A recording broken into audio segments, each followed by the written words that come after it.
ایک ایسا خواب جس میں تاریخ کی بڑی بڑی سلطنتوں کے بارے میں بتا دیا گیا۔ یہ خواب کس نے اور کیوں دیکھا تھا، اس کی اصل تعبیر کیا تھی، اور تعبیر بتانے والے شخص کو شیر کے پنجرے میں کیوں ڈال دیا گیا۔ آج ہم اس ویڈیو میں حضرت دانیال علیہ السلام کا مکمل واقعہ جانیں گے، مگر گزارش ہے چینل کو لائک اور سبسکرائب ضرور کر لیں۔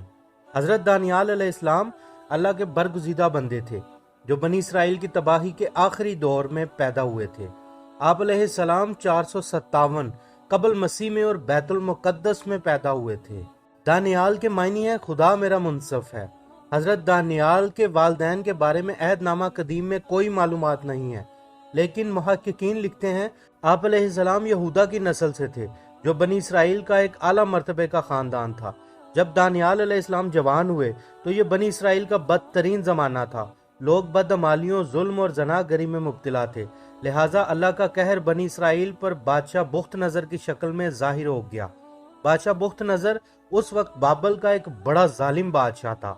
اس نے یہودا پر حملہ کر دیا اور یہودیوں کے بڑے عبادت خانے ہیکل سلیمانی کو نیست و نابود کر دیا۔ حضرت دانیال علیہ السلام کا ماننا تھا کہ یہودیوں کی غلط روش اور بدکاریوں کی وجہ سے بادشاہ بخت نظر کا حملہ ان پر خدا کا عذاب ہے اور اس کی طرف سے دی جانے والی سزا منصفانہ ہے۔ بخت نظر نے یروشلم کو تباہ کر ڈالا۔ اس نے بھیڑیوں کی طرح بے رحمی سے لوگ قتل کیے اور باقی جتنے بچے لوگ قیدی بنا کر جانوروں کی طرح ہانک کر بابل لے گیا۔ ان قیدیوں میں حضرت یرمیہ علیہ السلام اور حضرت دانیال علیہ السلام شامل تھے۔ 421 قبل مسیح میں بخت نظر نے ایک بڑا پراسرار خواب دیکھا۔ اس نے دیکھا ایک بڑا بت جس کا سر سونے کا، دھڑ چاندی کا اور نچلا حصہ تانبے کا تھا اور ٹانگیں لوہے کی تھیں۔ اس پر اوپر سے ایک پتھر گرا اور اس بت پر لگا، جس سے وہ بت ٹوٹ گیا اور تمام اعضاء اس سے مل گئے، اور وہ پتھر اتنا بڑا ہو گیا کہ زمین اس سے بھر گئی۔ بخت نظر اس خواب سے پریشان سا ہو گیا۔ اس نے اپنی سلطنت کے کاہنوں اور نجومیوں کو دربار طلب کیا اور خواب کی تعبیر پوچھی، مگر تعبیر بتانے سے سب قاصر رہے۔ کسی نے بخت نظر کو مشورہ دیا کہ اس خواب کی تعبیر دانیال سے پوچھیں۔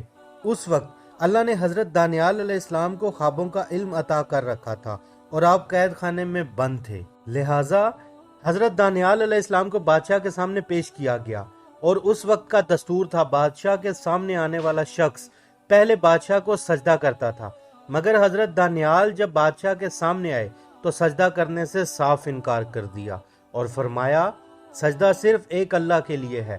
یہ سن کر بادشاہ بخت نظر خاموش رہا کیونکہ اسے پہلے خواب کی تعبیر جاننی تھی۔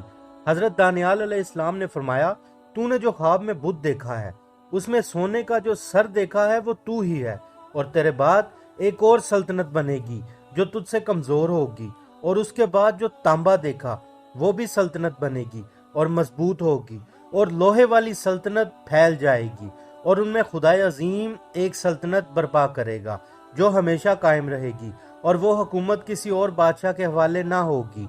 اور پھر فرمایا جلد ہی تیری حکومت کا خاتمہ ہوگا اور دوسری قومیں غالب آ جائیں گی۔ حضرت دانیال علیہ السلام کی عقل مندی دیکھ کر بادشاہ نے اپنے دربار میں ان کو نوکری دے دی۔ بادشاہ حضرت دانیال کی ذہانت پر حیران ہو گیا۔ سلسلہ دانیال میں حضرت دانیال ایک جوان اور خوبصورت آدمی تھے اور ہر چیز سیکھنے کی صلاحیت رکھتے تھے۔ بادشاہ دربار میں جب بھی کوئی سوال کرتا حضرت دانیال علیہ السلام کاہنوں سے زیادہ بہترین جواب دیتے تھے۔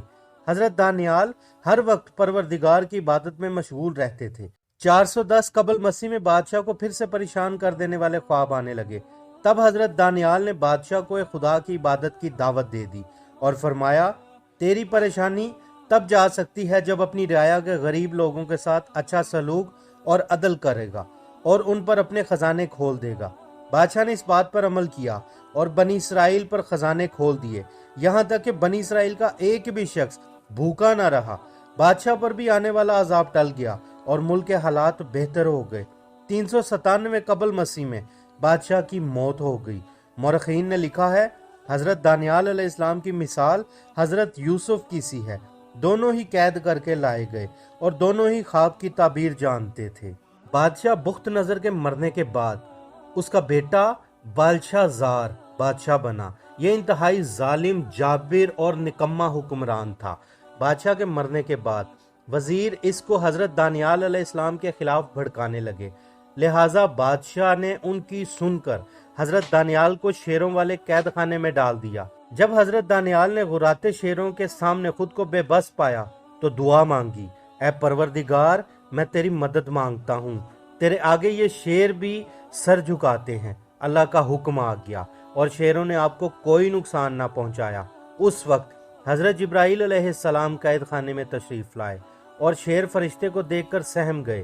صبح ہوئی تو لوگ قید خانے کا دروازہ کھول کر جھانکنے لگے تو دیکھا شیر حضرت دانیال علیہ السلام کے ارد گرد آرام سے بیٹھے ہوئے تھے۔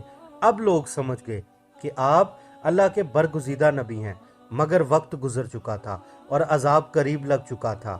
بابل پر فارس کے بادشاہ سائرس کا حملہ ہوا اور بخت نظر بادشاہ کی حکومت اور نسل کا خاتمہ ہو گیا۔ اس نے حضرت دانیال علیہ السلام کو قید خانے سے آزاد کروا کر بڑی عزت و شان کے ساتھ اپنے دربار میں ایک بہت بڑا عہدہ دیا۔ یہ عظیم اور رحم دل بادشاہ، جسے قرآن پاک میں ذوالقرنین سے جانا گیا ہے، اللہ تعالی ہم سب کو ایمان پر موت دے، آمین۔ ملتے ہیں کسی اور واقعے کے ساتھ اگلی ویڈیو میں، تب تک کے لیے اللہ حافظ۔